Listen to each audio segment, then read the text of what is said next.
everyone, welcome back to my channel. If you're new, my name is Megan. Thanks so much for watching.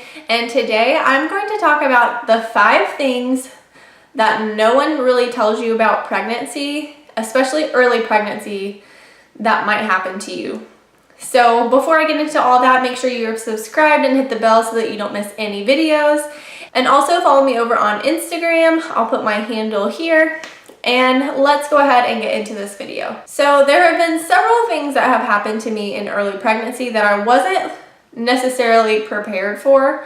The first one is that while you think about your boobs expand quite a bit in pregnancy, I was not prepared for the amount of expansion in the first 12 weeks.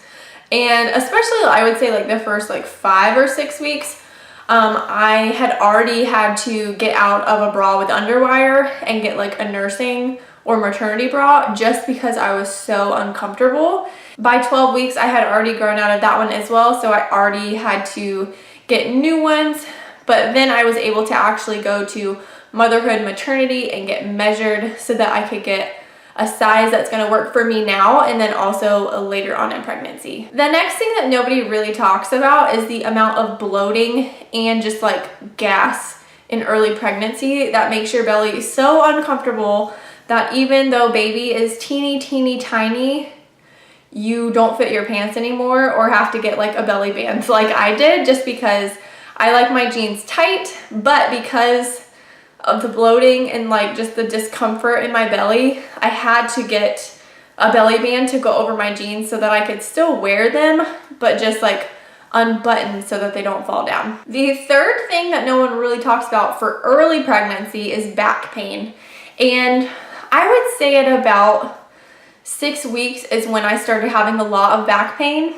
And luckily, my friend had already given me a snuggle and that helped quite a bit. Just get me in a more comfortable and aligned position so that my back didn't hurt when I was laying in bed. But the other thing is, even at work, especially because I have such an active job and I'm always bending over and getting on and off of the floor and lifting up kids, that my SI joint, which is basically that is where your pelvis meets your spine, was really uncomfortable, and I could just feel it moving throughout early pregnancy.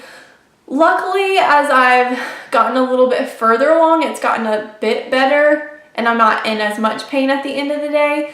But I was just really surprised that I had so much back pain early on because no one really talks about it then.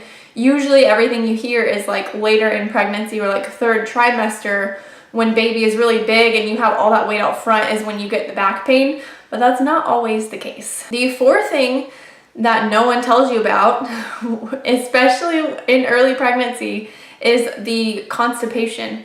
So because I was so sick, went to the ER, had fluids, they put me on Finagrin, they put me on Zofran.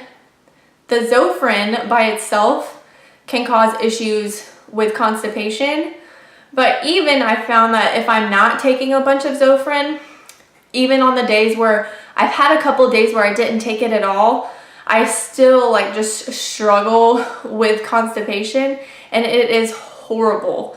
I've had days where I was literally in the bathroom for 30 to 45 minutes because I was so uncomfortable and it was just so painful that I had to then take a stool softener and hope for the best. And I know for me, partly that was because of the Zofran.